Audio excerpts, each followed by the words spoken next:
Hi, this is David from allhazards.net, and I'm going to be walking you through the threat analysis briefing to give you a feel of what these look like.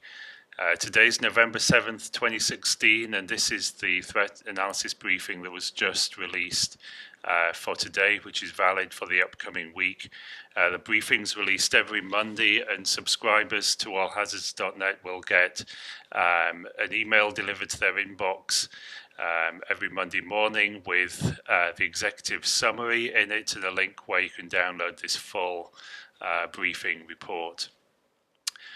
So the threat analysis briefing is a weekly situational awareness briefing. It's designed for emergency management professionals, first responders, and members of the public who want to keep abreast of potential emergency events that could affect them in the coming week. So it's organized, as you can see down in the executive summary here, into 4 sections. Weather outlook and hazards, which includes forecasts of severe weather, drought, and fire danger. Other natural hazards, which includes earthquakes, volcanoes, and wildfires. Cybersecurity, technological and adversarial hazards, including cyber attacks, security vulnerabilities, nuclear power plant events, solar weather impacts, and any large-scale public safety or civil disorder risks. And special hazards, which includes specific unusual events. Now, this threat analysis briefing is put together by our experts and draws on a wide range of open source intelligence sources and public government sources and so on. You can find out more on the allhazards.net website. So looking at today's executive summary, we can see that there's not too much going on the weather side. There's unsettled conditions with risk of rain and winds in Alaska, Pacific Northwest and Gulf states. There's a drought continuing in parts of the eastern US and south particularly. It's pretty quiet for fire weather, no severe thunderstorms forecast, no hurricane tropical storm activity anticipated, so it's actually a pretty quiet week coming up or expected as far as weather goes. For other natural hazards, what we do in this executive summary is try and highlight the most significant things. And there was last week a 4.5 magnitude earthquake in Oklahoma, which was a little concerning. There's been a cluster of very small earthquakes potentially related to fracking. But this was a kind of significant one, so this was raising concerns. And actually, if you saw the news this morning, there was actually a 5.0 earthquake which caused damage in Oklahoma last night, so that's definitely something to watch. We just have one volcano erupting at the moment in Hawaii, but it's not posing risk to communities. There is increased wildfire risk coming out for the southeastern states and California. Cybersecurity, technological and adversarial hazards. The kind of most important piece to come out here is there was some news report of intelligence sources indicating concerns of a potential Al-Qaeda terrorist attack today in New York, Texas, or Virginia. We'll see if anything comes of that, but that was a kind of alert. No large-scale cyber attacks, but there's a heightened risk for distributed denial of service attacks, which might result in internet site outages in particular, and in general concerns over cyber attacks related to the general election. No significant events for nuclear power plants, no space weather storms of significance expected that could affect power grids or communication networks. Special hazards, the big event this week is the presidential election tomorrow, significant uncertainty and tension leading up to it. Depending on how things go, there could be isolated or generalized civil unrest. Period of uncertainty, cyber attacks or terrorist events unlikely, but also possible.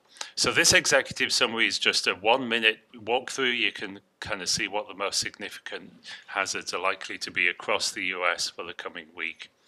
If we kind of work through the report, we'll see much more detailed sections for each of those categories. In the weather outlook and hazards, we have a detailed overview of the weather systems expected to come across the US, also drought conditions, critical fire weather areas, and hurricane activity, which isn't really an issue right now. Also looking at the long-term outlook, and you can see these diagrams down here, which come from NOAA. The big one at the top is a hazards outlook, which covers the first few days of this week. In the text, we cover the full week period. The two on the bottom right are actually long-range 3-month forecasts for temperature and precipitation, which kind of give you a feel for what's going to be coming up in the upcoming weeks. Here we can see temperatures expected to be higher than normally through the winter months in the southwest particularly, but across the continental US, and also precipitation below normal in the south and above normal in parts of the north. On the left here we have a focus area every week, and this is where we highlight things of particular significance in the text. In this case it's this big low pressure system, which is one of several moving over the northwest this week. And then on the next page we actually see a list of specific, so these all come from NOAA, they're freely available, but we bring them together in a easily digestible format. You can see specific weather hazards with some dates on here.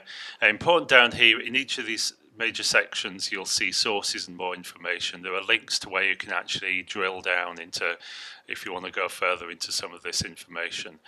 So you can just click on these to follow any of these which are of interest. If we go down, we see the other natural hazards section. In this case, we have earthquakes, and we can see this in the middle here, this Oklahoma kind of cluster that's kind of building. Usual set of earthquakes in California. Also the bottom left, Alaska earthquakes. In terms of volcanoes, you'll see these little alert triangles for volcanoes where there's some kind of alert. There's a couple on just off Alaska here, which have an advisory level but not an alert. We do have a watch on the volcano in Hawaii, but it's not posing a risk to populations at the moment. Then on the bottom right, you'll see the monthly wildfire risk. The southeast is particularly vulnerable to wildfires, and you'll see some description in the text at the top. 33 new large fires reported this week, and they did pick up in the southeastern states, so that's again something to watch. Again, you can go to the sources and more information down at the bottom here. Then cybersecurity, technological and adversarial hazards. The way we do this is really based on a review of multiple sources that we use. And here we've got this, we reference whatever's in the text. So we do have this alert from CERT about heightened risk of distributed denial of service attacks on the internet, some concerns about Russia hacking or attempting to disrupt the US election. We have a link there. There's no significant events at nuclear power plants, no space weather storms expected. Major this week, there's a few minor ones, but nothing major. And then there's a CBS News article that reported US intelligence sources saying that Al-Qaeda terrorist attack may be planned for New York, Texas, or Virginia on Monday, and that's referenced too. So you can follow any of these references. A longer list here of sources. And then finally, special hazards. So in this case, it's the presidential election, quite a high degree of uncertainty and tension around it this time, concerns about potential election rigging, hacking by parties and so on. Again, we kind of reference anything we think might be of interest. So this is the bulletin. You can see it's quite detailed, but also very digestible. It's meant for you to read on a Monday and really get a picture of what the upcoming hazards are going to be for the coming week. If you like this, I'd encourage you to go to allhazards.net, and you can sign up there and then. It's really low cost. It's only going to cost you a very small amount of money to sign up for this, and I think it'll be very high value for you. So that's a walkthrough, a threat analysis briefing.